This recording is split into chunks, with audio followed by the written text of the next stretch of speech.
Oh yeah, it's the weekend, and you know what that means. It's time for Pixels and Bits on the Overshield.com with your hosts, Corey, Manny, and Tommy. And now, broadcasting from planet Earth, it's time for Pixels and Bits.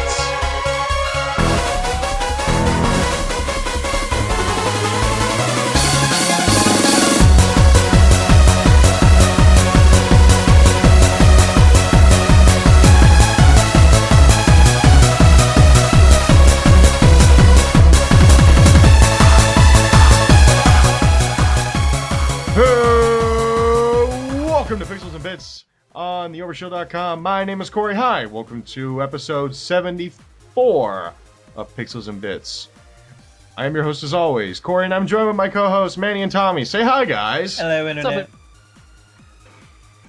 All right, now Internet, that'll be $3.50 for the introduction. No. We're getting to that point now, are we? Yeah. All right, so this week we got a bit of a short news desk. We have our middle segment consists of talking about how we feel about next gen, and then we got some good old people doing stupid shit for you. All right, it's time to jump into the news desk. Hit the music. Finally, we got it right this time. Exactly. 2 weeks in a row, we fucked it up. All right, first story is for you, Tommy. Oh, yay. Because you own an Xbox One. That's right. Is it good news? No. Oh. The Xbox One is selling in Japan, and sales officially suck ass. Well, that's expected in Japan, because, Nintendo and Sony. Okay, so here's the thing. Day one of the US, what did it sell? About 1 million? I think so. And the first month in Japan, 30,000. Ooh. Ouch. Well, the Xbox 360 had 60,000 units in the first 2 days. Oh. So it is official. Japan hates the Xbox One. Therefore, Japan is right. We win, Manny. We win. PS4. This was a paid ad by Sony Entertainment. No, basic Xbox Japan head Takahashi Sensu said he wasn't satisfied with the sales numbers. No shit. I'm actually surprised there's a head of Xbox Japan. Yeah, I'm actually surprised by This that. isn't even too. Xbox Japan. That's like a bad career choice right there. I know, but it was, as far as I know, the Xbox has never, and I mean never, done well in Japan. Mm-hmm. Like, they hate it. I don't know, maybe they got something against us Americans. Whatever. Because the problem is that we start off with the Goliath controller, man. That thing is huge. For Japanese hands, they had to have Exactly. 2 people operate the controller. That's why. This controller is for Godzilla! Or Bryan Cranston. Say my name. Xbox. You're goddamn right. Alright, now let's talk about our favorite Japanese company. Oh, And by favorite, I mean the one that I want to slam in the face. That is Capcom. Mm-hmm. Oh, God. So, Darksiders was recently, what was it? It was re-released on Xbox Live and PSN. Mhm. It was Darkstalkers Resurrection. And it didn't sell that great. Probably because they didn't market the shit out of it like they were supposed to. So, in an interview with Famitsu, Street Fighter 4 developer explained that a Darksiders game won't happen due to the poor sales of Darksiders Resurrection. He says, "My apologies, we won't be releasing a new installment of the Darkstalkers series anytime soon, as we didn't manage to hit our sales target." And this is Yoshinori Ono, by the way. They're basically the guy who, started Street Fighter. Mm-hmm. So this isn't just a nobody, sadly. Now, Capcom, as it turns out, according to Ono, has a requirement for any games to get even the thought of a sequel. And what's that requirement? Games must sell at least 2 million copies. Ooh. Mm. All I can say, Corey, is if they don't do another Dragon's Dogma, they will have more than just the Kingdoms of Gondor rise against them. Just saying, man. The kingdoms of Nolasco will ride Rise alongside against you. Oh god. No, Ono went on to say, if a game doesn't sell over 2 million units, then we'd have to put the brakes on any plans for a sequel. All that means is that we weren't capable enough, and all we can do after that is reflect on the experience, take what we learned from it, and try to apply those lessons on some other title. I'm sorry, but how much did it actually cost you to make Darkstalkers Resurrection to the point where you need 2 million sales to even think of doing a sequel? When Darkstalkers Resurrection was literally just the previous game stringed together into like a Street Fighter 3 Xbox Live Edition thing. So how much has Ultra Street Fighter 4 made? I have no idea. I mean, because I doubt it's 2 million, right? Anytime soon. But in the meantime, they're doing a PS4 HD remake of the original Resident Evil. Yeah. Yeah. About that. I just wish somebody would buy Capcom, and you know who that somebody should be? Nintendo. Nintendo. Yeah. People say, "Oh no, why not Sony?" It's just like, well, who actually has a history of exclusivity with Capcom? Nintendo. Yeah. Just I really wish Nintendo would just open up that vault of $9 billion and finally spend some cash. Well, I mean, for Bayonetta 2, just in case. I mean, they're taking a risk with Bayonetta 2. Yeah. I know that's not Capcom, but I mean... Which is funny because somebody asked, is this like, well, what are the chances of us seeing Bayonetta 2 on any other consoles? And everybody's just like, the creator was like, oh my god, you guys still don't get it. If Nintendo wasn't around, this shit wouldn't happen to begin with. You wouldn't have Bayonetta 2, and there wouldn't even be talks of it being on anything other than Wii U.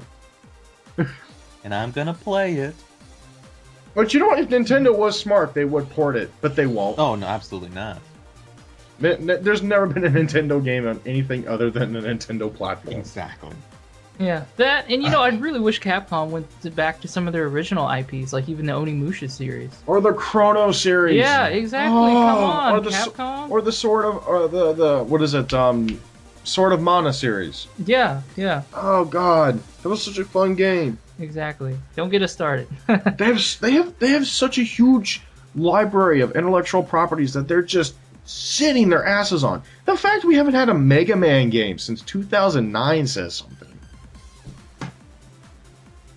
Yeah. And yet, Super Smash Bros. Done justice with Mega Man. Yep. Oh no, Smash Brothers has done more for Mega Man than Capcom has done in the past decade. That's just plain sad. Oh, definitely. I could tell Keiji Inafune wanted to cry his eyes out when he was talking about Mega Man. Not really. He seemed very calm, actually. Maybe he wasn't. Maybe he was glad he didn't work at Capcom anymore. I know I would be. Now let's talk about our other favorite Japanese publisher, Square Enix. Yay! Yay! There's like, I'm okay with Square Enix right now. They're making all the right moves. Other than re-releasing Sleeping Dogs, I kind of wish they wouldn't do that. Or making Tomb Raider for Xbox One exclusive. Yeah. Don't remind me.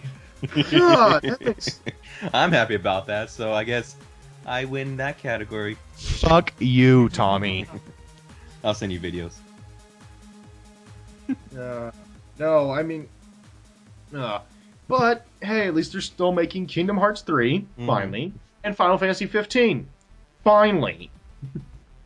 And earlier it was reported, rumored, that Kingdom Hearts 3 is changing graphics engines, and that is the case. They are no longer using the Luminous engine. Which, if you guys remember the Agnes Philosophy tech demo where like Square Enix showed us like, oh, this is what our new engine can do, and they showed it off like 2 years in a row. Yeah, I think so. Yeah. Yeah, it was like the chick with like shooting lightning at like dragons and shit. And whatnot. Okay, yeah. Yeah, and I mean, it looked pretty, but I don't know. So they switched it from Luminous Engine to Unreal 4. Unreal. Now, some people were wondering why, and some people theorize, oh, maybe it's because of budget. No. Here's the reason why, and this is from Tetsuya Nomura himself in an interview with Famitsu. According to Nomura, the change to Unreal Engine 4 has not caused a setback with the project. The development is going steady and according to schedule, Nomura said. Due to having switched to Unreal Engine 4 for various reasons, we are having trouble on some parts as far as rendering goes, but with help from the folks at Epic Games, progress is going safely. So, in summary, look forward to the Kingdom Hearts 3 announcements for the PS5 and Xbox Next. It's gonna look like Gears of War. Like Xbox Zero, and it's just Yeah. it's just nothing. It's all digital. 2018, baby. Xbox Infinity or something like that. Yeah. No, but if you're a great big Kingdom Hearts fan, you just cannot wait for Kingdom Hearts 3, and you need something to tide you over. Well, there will be Kingdom Hearts HD 2.5 Remix. Square Enix is terrible with titles. And it's releasing on PlayStation 3 on December 2nd for North America. And so, Manny, go change your pants. Oh, yeah. Done and done. It's starting to smell. Now, now, let's talk about everybody's favorite YouTuber, PewDiePie. Who? Yeah, PewDiePie? I don't know this person. You're Yeah, joking, no. right? No. Yeah, he's joking. Tommy's, No, I'm serious. I don't know. Tommy, I know you're not that dumb. Are you really joking? No. I'm just... No, Felix PewDiePie Killberg. I can't pronounce his last name. He's Swedish, right? Something like that? I guess. Yeah. He isn't happy with YouTube's multi-channel networks, so he wants to start his own. Basically, because he's with with Maker Studios right now. But yeah, apparently he's unhappy with how everything's done and how impersonal it feels. So in an interview with Swedish publication Icon, he outlined the start of his involvement with multi-channel networks. In the beginning, I simply received a payment and had no clue as what it was based on or how big the next paycheck would be. I had no personal contact with them whatsoever. By the way, he's talking about Machinima. That was the first company he started with. It was managed in such a terrible way. During the time I was a member of their network, I grew into the world's biggest YouTuber, and they didn't even know I was with them. They didn't get in touch a single time, except when I wanted to leave. Then their CEO emailed me once. He then later moved to Maker Studios, which was then bought by Disney, which, remember, Joe is with Yeah. Angry Joe. He's with Maker Yeah, Studios, that's right. Yeah, because he did that parody video. He's like, I got bought by Disney. And he's Yeah. like wearing the mouse ears. Yeah. I get into Disney World for free. That would be nice. That would be very nice. Hell, I would have used the hell out of that. Same here. I live here in California, man. Right, I'm very close to Anaheim. Yeah. He went, well, talking about the Disney acquisition, quote unquote, the fact that Disney bought Maker Studios doesn't really change anything for me. If I ask for help, they replied, but that's all the contact we have. We'll see what happens. Instead, he'd rather create his own to help other YouTubers. I'd rather not talk too much about my own plans. I am in touch with a couple people who I think would be right for this. I'm eager to get it all up and running. So far, all the networks have been managed in such an incredibly poor way, it's embarrassing, really. I'd like to help other YouTubers. Hey, PewDiePie, help us too. We would like 50 million subscribers and getting $4 million a year. Anyways. Yeah. So yeah, good luck with that, PewDiePie. And you know, if his network isn't as impersonal, you know what? Good for you. Till then, we're with Vizzo, I guess.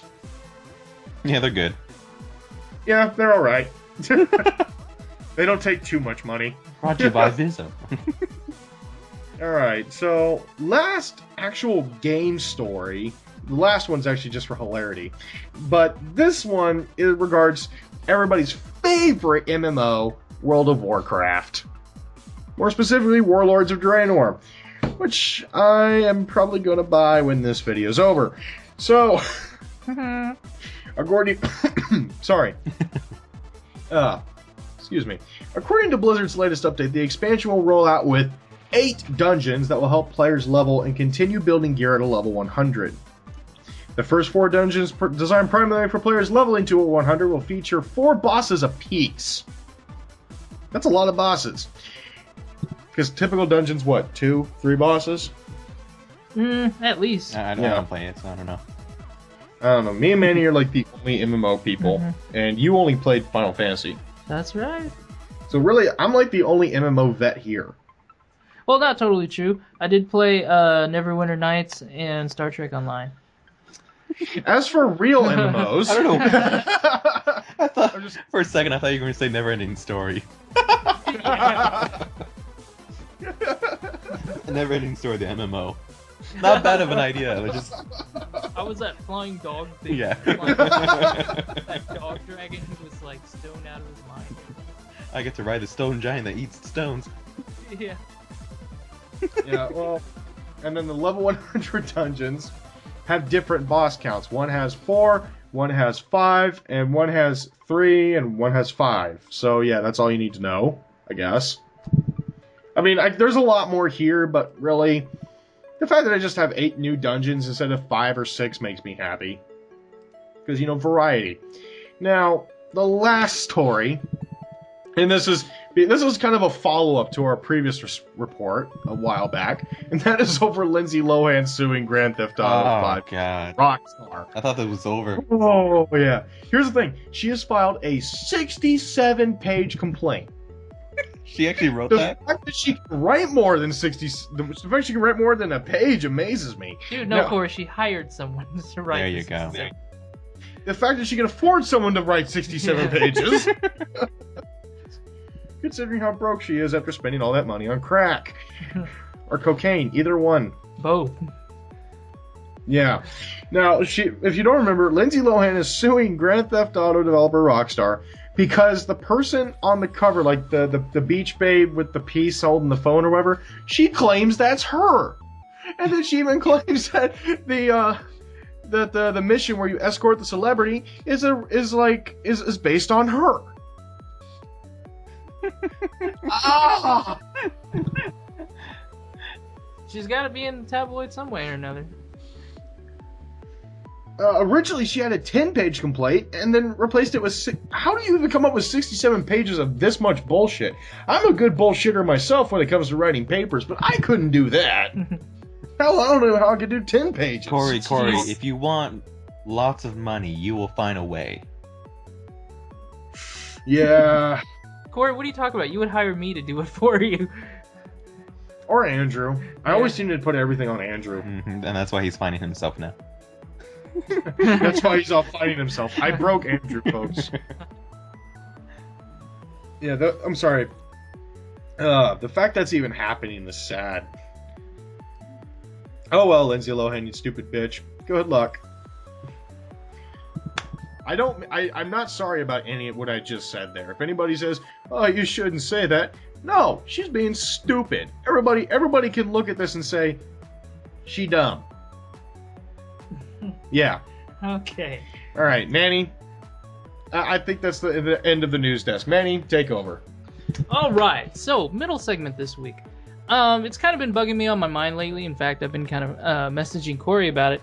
But in terms of next-gen games and what's been coming out recently, what do you guys think overall? Do you think that, hey, maybe these games aren't living up to the hype and expectations that we put in them? Or B, maybe as gamers, are we, setting ourselves up for failure and that we're just expecting too much of it? I think we are setting ourselves up for failure, but I have to admit, it has been fairly lackluster. To me, the best next-gen game that's out is the best game for the PS3. And that's The Last of Us. Until the Master Chief Collection, of course. Come on, you have to admit. That's going to be awesome. Sorry, yeah, that's a hella deal, but I'm sorry, but even all 5 Halo games put together. All 4, really. 5, because I'm anticipating how good the new one's going to be anyway. I'm sorry, even that doesn't stack to The Last of Us. The Last of Us to me was literally like, I played that game and I felt kind of changed in terms of how I viewed survivalism and post-apocalyptic games, because I thought there would be a very common theme. And while there is a common theme there, the way it's handled and everything is so different that it's completely unique. And I just can't say anything more that everybody hasn't said already.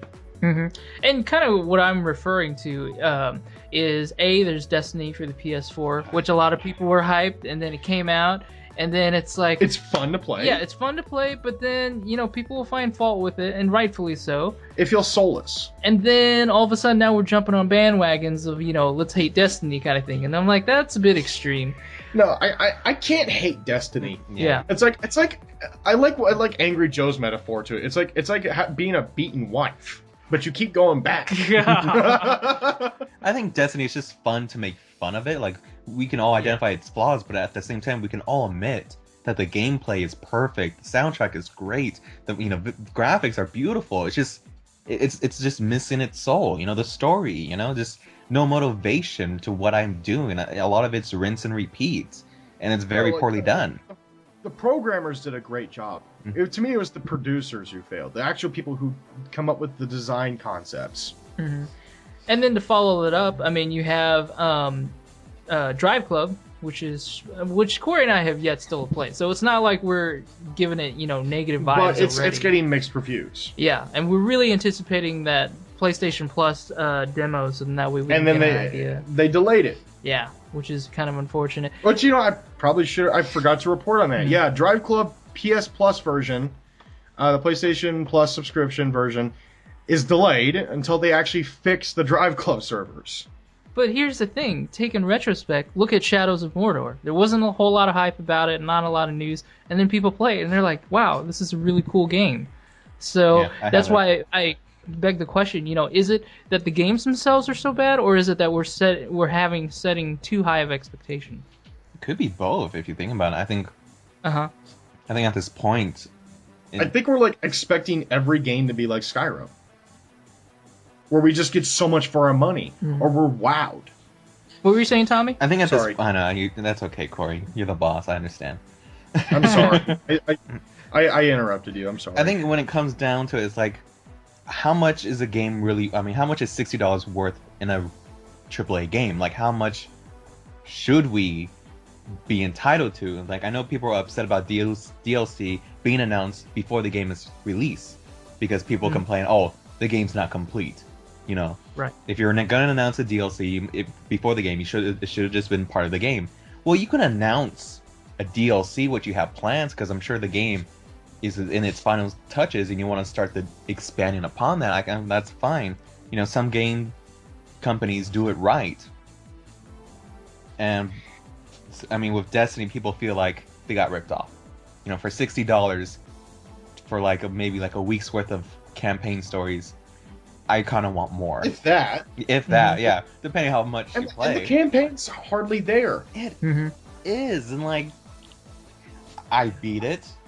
At the end, I was like, "Is that it?" That's it. Yeah. The boss level, give me a break. That was terrible, boss. I mean, that was the easiest boss level in the entire world. It was annoying, but it was easy. Yeah. But it's like I don't even know what the darkness is. What it's just a. It's never. I think it's stupid that the entire lore is hidden away on the Bungie.net website. That makes no fucking sense. Biggest mistake. No fucking sense. Now, to me, was it annoying that a lot of Mass Effect lore was hidden away in codexes? Yes, but it was in the fucking game. And sometimes you do have a person telling you it, and when you click on it, like on the codex, some you have to read on your own, and some of it you actually hear it, which is fine too. And here's also something else to consider. Like, where did we go from paying $60 for a solid game and its content versus $60, and then now we have season passes, and now we have pre-anticipated DLC that supposedly is to give us more content in a game where it should already be, for the $60 you pay for. And that's actually why, I personally never buy DLC. I will get Game of the Year editions where it's all included, but when it comes to Battlefield or even Destiny, I never buy the season passes. I don't buy the DLC just because, to me, it's like when I throw down my $60, that's because I think that the game I'm buying right then and there is worth the $60, not because I'm going to anticipate and shell out more for DLC that's supposed to add content that should already be there. For me, I buy DLC if I feel like it actually adds value. So, I buy the Battlefield DLC, but I'm very picky about it. It's why I don't have premium. Instead, I buy the map packs that I want. So like I bought China Rising because I wanted to play Air Superiority. I bought Naval Strike because I really wanted to play Naval Strike mode or Carrier Assault mode. Yeah, and you know what? Those purchases ended up being worth it. And so you know what? I'm gonna try one of the other ones. I bought one of the ones. I was disappointed. So I've told myself, unless it includes a new game mode, I will not buy a DLC pack purely for maps. So that makes no fucking sense. Mm-hmm. What's your take, Tommy? For me, I'm sort of like a person who likes to complete, like have everything. So sometimes I will buy all the DLC. For Destiny, though, I'm just gonna wait for a sale for the expansion pass because I know I'll eventually buy it, but I'm not gonna buy it right away. I'm just gonna wait. I'll buy the first expansion pass and mostly just to judge if any future expansion, not the expansion pass itself, but the first expansion. I'll buy to judge to see if it's even worth investing anything else. And if it's not worth it, then you know what, Destiny, you almost had me, but you dropped the ball. Yeah, for me, like with Mass Effect, I bought all the DLC like immediately. As soon as it came out, I was like, okay, I want it. That's one of the few games I did that too, and that's just because Mass Effect, like their DLC is so good. Oh yes, especially the Citadel. Oh my god, that was a lot for $15. Mm-hmm. Definitely worth the money. Hell, it was just worth it for the party alone. Exactly. But then you get this awesome mission where you have to fight like clones and shit. That's awesome. Mm-hmm. And the Shadow Broker DLC, I think one of my favorites.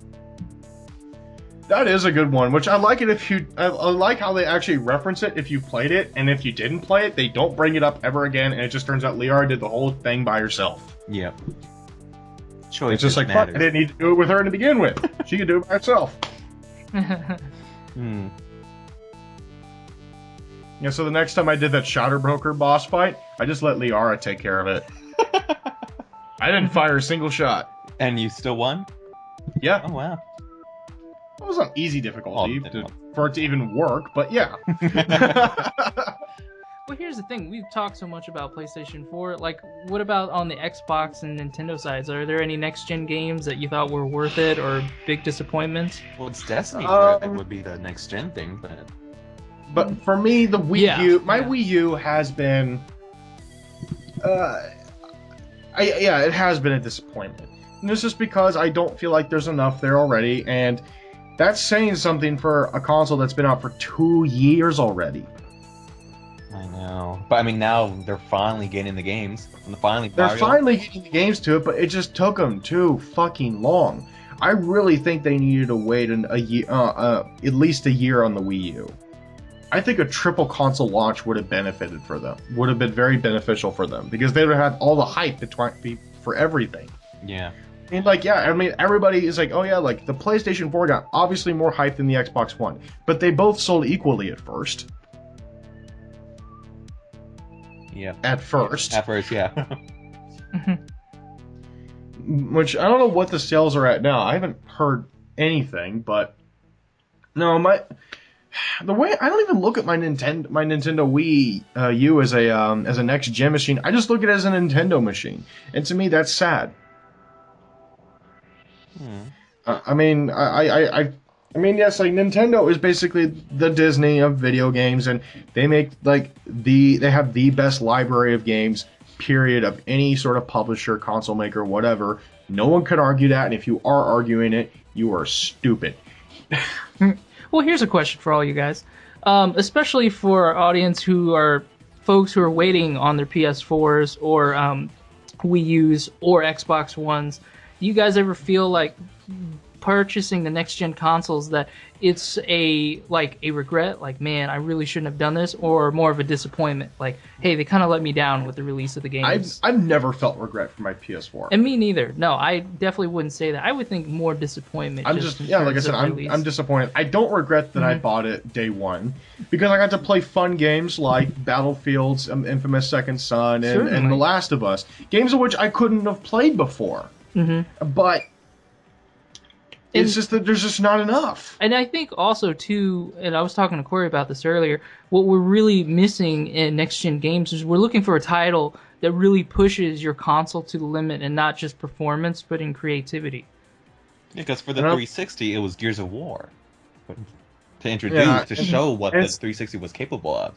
To me, it seems like Microsoft is pushing in terms of that is Project Spark. But I have no idea how Project Spark plays. I know it's technically out right now and it's free to play. Mm-hmm. I mean, Tommy, have you tried it? I played it last week. That was when it was still in the beta. I only played it for like a half hour, not much. I did like whatever the short little tutorial mission that they gave me. I mean, it's pretty cool. I mean, you get to create your little world. How do you want to form the mountains, or what's the water level? Do you want it super high or super low? So it's a pretty good goddess game. It is. And then like after I'm done with the tutorial, I was looking around. It's like, okay, here's some other things that I can purchase with actual money, or just wait long enough until I can actually purchase it with like the coins that I can earn in the game. You know, so I mean, oh god, I forgot, since it's free to play. It's free to play, so yeah, that's gonna happen. So I mean, they have some interesting stuff. You can already play games that people have already created. You know, you can download them in a file and play them. So which is pretty cool, because it reminds me of like the Halo, file share sort of thing. Yeah. And it's pretty cool to see creativity. So yeah. Man, but no, we haven't really had that. And I think, I'm trying to recall what was the most creative use for next gen for me, and really, it just hasn't been there. I mean, like, at all. I mean, like, I think the most innovative use that I've gotten out of my DualShock 4 was probably for Infamous Second Son, and that was with the stupid little things where you had to, like, to lift this thing up, you have to swipe on the touchpad, or if you want to spray paint, you have to turn the controller sideways and move it around like it's a paint can. Which I'm not gonna lie, that wasn't very fun. Like, at all. But yeah, I feel like my DualShock 4 has been very underutilized. And I don't know. Like, I like seeing new methods of control. The only game that I've played recently where I felt like it's like this is new, it was another older game, and that was Flower. Mm-hmm. So here, let's answer the even more direct question. For those who are still on the fence, would you guys recommend even considering purchasing next-gen consoles? Or would you say, hey, unless there's a game that you absolutely want and it's exclusive to next-gen, either buy it on last year's consoles or, wait until you can see more games for that console you're looking into?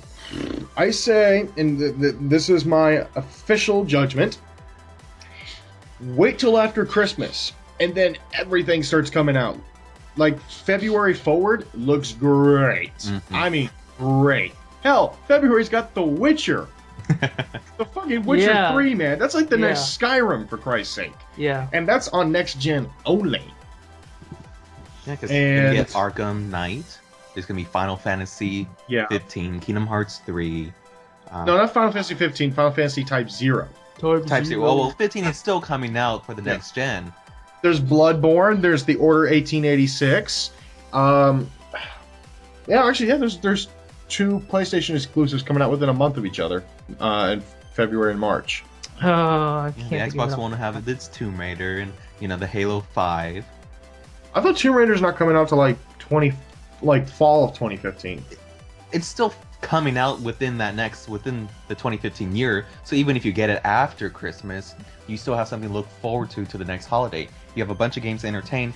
Because now we're finally getting games that look to have the potential to be next gen quality. Yeah, no, like here's my whole thing in terms of next gen.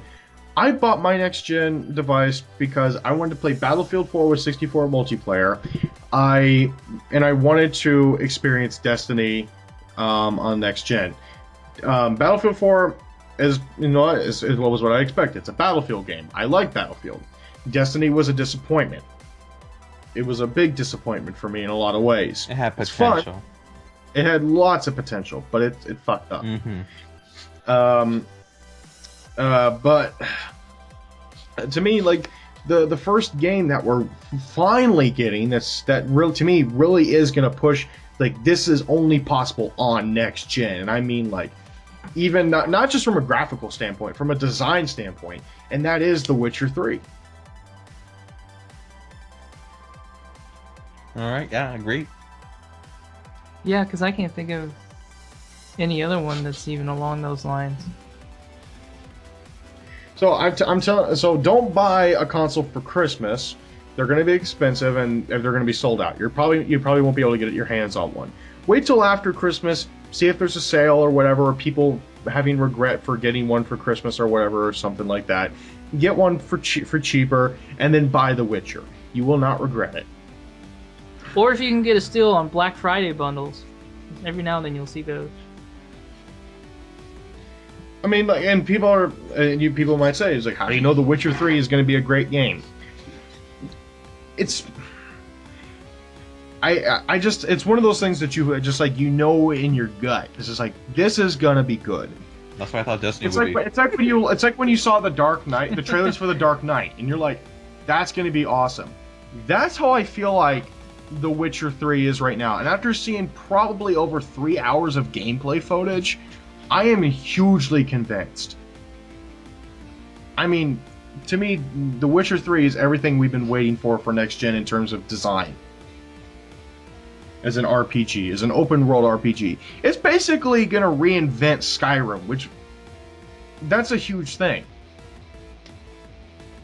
So, could you guys probably wrap this conversation up by saying that, hey, for you gamers out there or new to this, don't give up hope on awesome games coming out, especially on your next-gen consoles.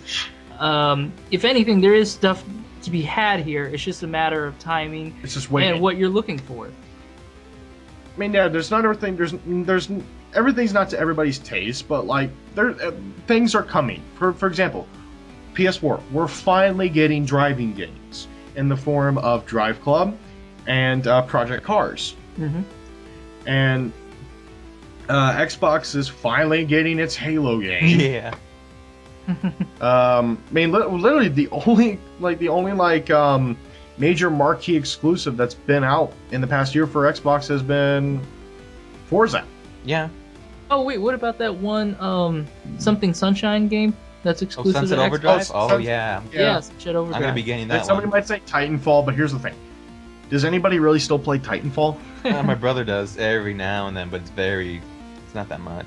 Exactly. I mean, Titanfall was like one of those things. It's like, oh yeah, that game was fun for a while. Like Watch Dogs? Yeah. Remember how Watch Dogs was hyped? It was like, it's the next gen. It's going to be... Oh, yeah. man. And here's the weird thing. Like, I was always very curious about Watch Dogs, and then as I saw more and more of it, it's just like, you know what? I don't feel like this is the actual next gen we've been waiting for. Because it's also coming out for the Xbox 360 and PS3. Like, Exactly. So they games- dumped it down. Yeah. Any games No. that's coming out on both on the new gen and the old gen, it's like it's not really next gen because you have those because it's coming out for the older ones too. Which is why I heavily emphasize The Witcher 3, because it is, to me, the first truly next-gen game. And then another one I would say would be Batman Arkham Knight. Well, what about Assassin's Creed Unity? Because that's next gen only. Yeah, that is true. I completely forgot about Unity, but Unity doesn't feel next-gen to me. It just looks like a really, really, really, really, really, really pretty Assassin's game with co-op in it. It doesn't feel next-gen. And Far Cry 4, to me, it's just like, okay, it's Far Cry 3, but I'm in Tibet. Yeah, pretty much. I mean, Recycled weapons, recycled concept. I mean, it's like, oh yeah, you get all these different kinds of weapons. Oh, you get some sort of bow. Oh, you can use animals to attack people. Oh, there's nothing new here. But there's co-op. Big fucking deal. Everything's got co-op now. I don't know. Like, I'll buy Assassin's Creed Unity and Far Cry 4, but to me, they're not next-gen games. Witcher 3, Arkham Knight, starting from there, that to me, that's when next-gen really starts, because that's when you start to see changes in design. So yeah, if you're somebody who owns next gen right now, Just be patient for a few more months, and then you will finally get the sweet glory that is next gen. If you don't have next gen, wait until the next gen game comes out. Yeah. Like the true next gen games. Alright, so I think it's time to wrap up the metal I'd say segment. that's all she has to say. And it's time to move on to my favorite segment, your favorite segment, everybody in the world's favorite segment. It is time for people doing stupid shit. Hit the music, Manny. Oh.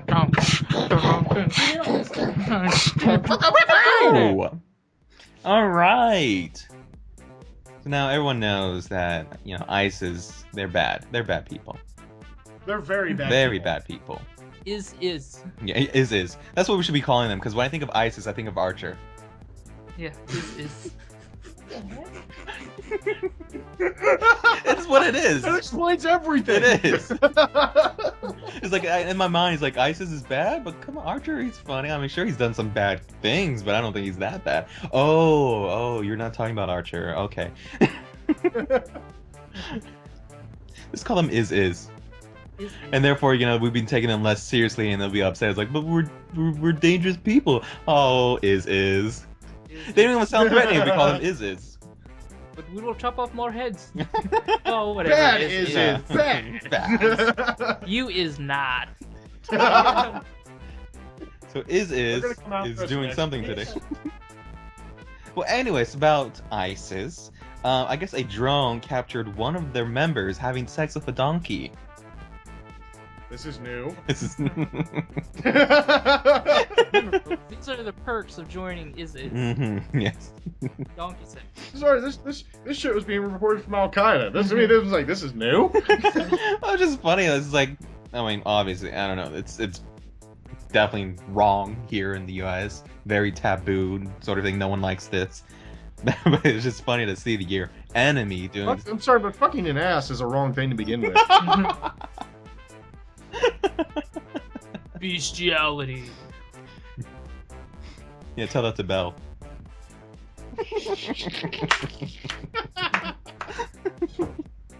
Or what's the prince in Little Mermaid? What's his name? Yeah, because I mean, he's doing a mermaid. That's like half. I don't know. Handsome McDougar swash. half bestiality right there.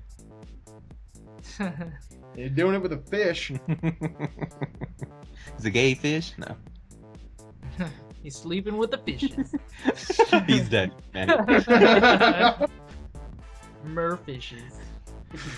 Fishes. Is I'm gonna go get me some more fishes. Merfishes. I heard a stupid pickup line, and it's hilarious. Is I think you might like this, Manny. You can say this to all like Japanese girls. Oh, Yeah, nice. you go up to them. It's like, hey, are you Japanese? Because I want to take your Japanese off or something. Yeah, Serious? something like that. I kind of butchered the end, but yeah, it's like Japanese. Yeah. I want to be inside your Japanese. Or something like that. Perfect for you. I need to think of something that's like otaku related, That would totally be my style. Okay. All right. So let's just. Hey, say, hey girl, do you like Hawaii? Because we can kamehameha all day. There you go. There's one for you, man.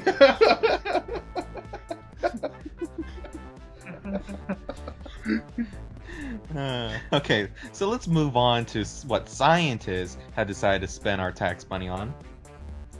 And They spent it on bears with laser beams attached to their heads. I would prefer that over this. Exactly.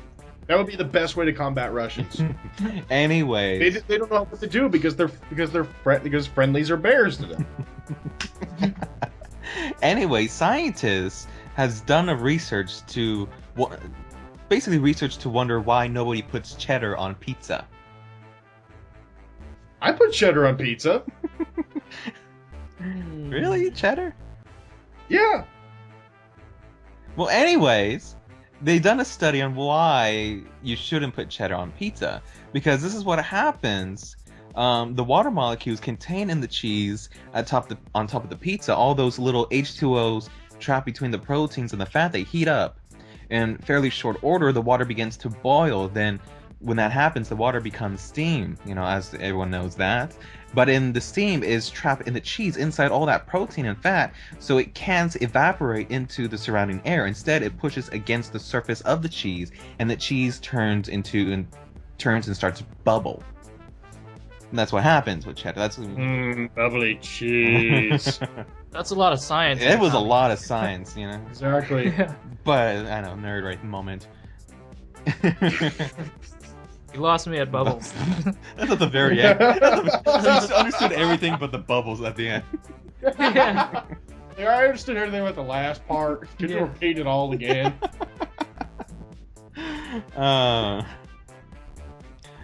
Yeah, so listen, looking at they're saying that all the bubbling and steaming causes oil to leak out of the melting cheese, settling onto the surface. The cheese with high moisture content and low fat content will create bubbles large enough to break that surface of oil, exposing the moisture of the bubble directly to the oven's heat, meaning that when it evaporates, leaving the rest of the cheese to turn brown. Only some of the cheese produce that effect, though. If all a cheese with low moisture and low fat, it will burn. If it's a high moisture and high fat, it will simply stay greasy without browning. You know what I'm thinking of, Tom? Yeah?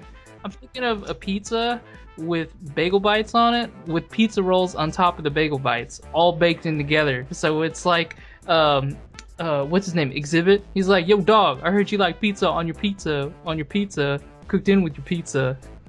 So you can eat pizza while you eat pizza while you eat pizza while you eat more pizza. So yeah, You know, that's just the study. Interesting that we spent. The scientists decided to spend lots of. so according to the government study, it's like some say cheddar cheese is bad for you. It'll make you ruin your heart. It's bad for your pizza. It'll make your dick fly off. Make my dick fly off. Which, yes, I just referenced the South Park episode where everybody's dick flies off from eating gluten. On that note, what kind of topping do you guys like to put on your pizza? Hawaiian. I like jalapeno. Ooh. Ooh, let's see. I like chicken and bacon. I like jalapeno and buffalo meat. Buffalo That's meat? interesting. Yeah, like spicy buffalo. No, you mean buffalo wings sauce covered meat, right? Yeah, like Okay, that kind yeah. of stuff. Eat Yeah. buffalo meat. Holy Buffalo shit, meat. man. That's expensive. Those damn Indians are upset. The manliest of. Man, he goes out and spears his own buffalo. Hey, remember, my porn star name is Lucky Cherokee. So I can do that. I can have the buffalo. Sample this meat, ladies. It's quality buffalo. Lucky Cherokee, everybody. Manny, get off that woman. That's it. We just created a All right. segment for you, Manny. Have your own series. It's time for some love gaming with Lucky Cherokee. Cherokee. Lucky Cherokee, the love guru. Oh. Everyone loves his meat. Hello, Buffalo. hello, ladies. You know you're all my waifus. That's Manny there, folks. All right, what's the last story, Tommy? All right, so you know how Google loves to do Street View and all that. They want to eventually do that to all over the world. Is this the camel? That is the camel. It's the That's the camel. camel. Google hires camel for Desert Street View. They basically took a Street View camera, like those huge Street View That's cameras from the cars, hilarious. and strapped one to a camel, and now a guy and a camel are walking across the desert. Jeez. So if you ever wanted to see the desert, well, now it's possible thanks to Google and a camel. I'm sorry, how much are they paying that guy to just be with that camel for a year? Someone give that camel a cigar. Oh, wait, no. Anyways, well, basically, the camel is going to travel through the Leewai Oasis, which is a 100-kilometer wide scenic desert, or 62 miles for those who don't want to do the math here in the U.S. Yeah. Small desert. Yeah. But yeah, with just Google. I mean, they have the money to do it, so why not? But just, is it really? To me, this is probably what happened. Guys, we have all this shit tons of money left over from our revenue from Android. What the fuck do we do with this? Well, where's the dart? Where's the dartboard? All right. Throw. Camel. Okay. What technology do we use? Okay, Street View. Okay, we're gonna do a camel with Street View, folks. And where are we sending this camel? Desert. All right. Fund it. I'm surprised how that like perfectly fit for the camel, a desert animal, to be in the desert. No. This camera's huge, dude. Like it's probably about 1.5 meters tall. You know, it'd be really impressive if they took like the mini cameras and put them on like desert scorpions and be like, oh, that'd find be cool. yourselves. Oh, they should do that to put them all on dolphins so we can actually see the ocean. Yeah. That would be cool, dude. Yeah. Too bad it would never work in the who are those guys? PETA. Yeah. Yeah. Well, you would think PETA would be on board with it, like going against this kind of news, right? Oh yeah, going against. Yeah, going against. Oh yeah, because they say the camel's being abused. Yeah, but it's just like that's the way of transportation. Like hold on. That camel's being paid in high quality grain. Sorry, I pardon my poor English. This grain's from America, you know it's good. This is from Kansas. Oh, I don't want that. Kansas grain. No. You're mistaking me as a fool. Nebraska is some of the best in the world. Don't forget Georgia. It's like, does even Georgia make grain? But no. So they finally come to old Missouri. Well, you know what this means, guys. What? Now that we can see like Aladdin's palace, you know, like Jafar and Alibaba and the 40 Thieves. Will we see the Cave of Wonders? Because that'd be awesome. Yeah. See a giant Who's lion. the guy who voiced Iago? Oh, it's Just I know the face. Oh, no, it's not. just strap a camera to him. Man. Oh, that's gonna bug me now because I know who you're talking about. I know the face too. He's always. You know what? I'm the Folks, voice of Aladdin. figure out who Iago is. No, it's not Jeffrey Rush. No. What? I don't know why I'm thinking Jeffrey Rush. Oh, Iago. Let's see. Yeah, I'm surprised you knew how to spell his name, but apparently not. I didn't know how to spell his name at all. Oh, I forgot. Yeah. Oh man. Gilbert Godfrey. Godfrey. There we go. Let's. Yeah. But hey, I mean, like Apparently, Iago was supposed to be British. That's hilarious. What? I'm glad they didn't go with that choice. Just Sean Connery to be, or Michael Caine. Bloody hell, Aladdin! Where's the lamb? I'm trying to think of what are Iago's lines. It's like The lamp. the lamp. I don't remember actually any of his That would be lines. so lines. Yeah, really. Like, I don't think No. he just has an iconic voice, but I don't think memorable lines. I think it's time we moved on to. I'm sorry. That is the end of people who do stupid shit. It is time to move on to shoutouts. Who would like to go first? Oh gosh, I gotta think on this. I'll one. go. Shout out to Dragon Ball Z: The Battle of Gods, finally out in the U.S. The English dub, thanks to Funimation. And Sean Simon on his vocal cords of steel. Oh my goodness! I saw the behind-the-scene footage. Amazing work. Oh my god! I never had any idea that a Goku screamer is actually possible in real life. Yeah. It's just, But wow. I would love for them just to release a video just showing just them acting it out. I watched that. That would be amazing. No, like the Last of Us thing that they did recently, where they like reenacted parts of it on stage. Do that for DBZ Battle of Gods. Ah. I want Christopher Sabat. Bingo. There's a scene where Vegeta dances and sings bingo. Mhm. Yeah. Sounds ridiculous, Vegeta. but he does it for a reason. Does it for a very good Very reason. good reason. Oh, let's see. Mine. I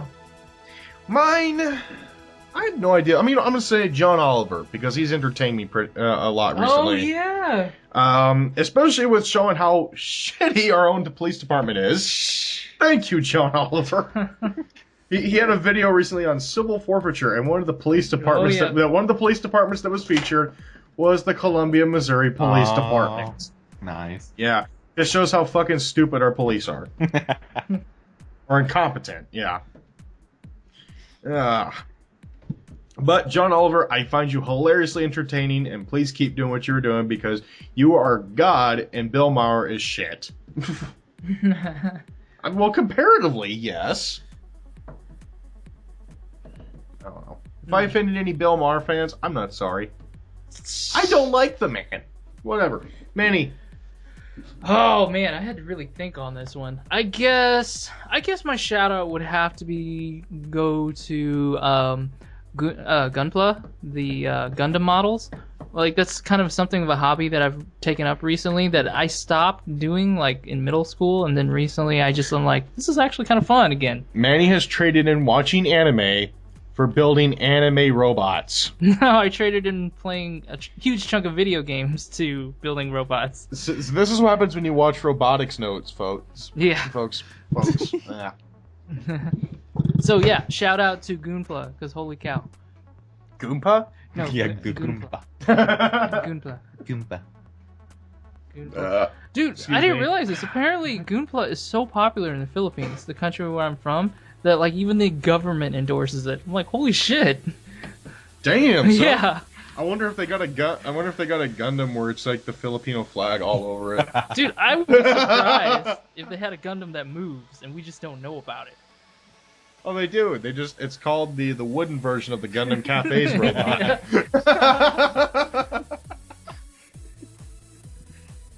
All right, and that is the end of Pixels and Bits episode 74 on the Overshield.com. I am your host as always, Corey. I'm Tommy. And I'm Manny. We'll see you all next week, folks. Bye-bye. Cheers. Sweet dreams.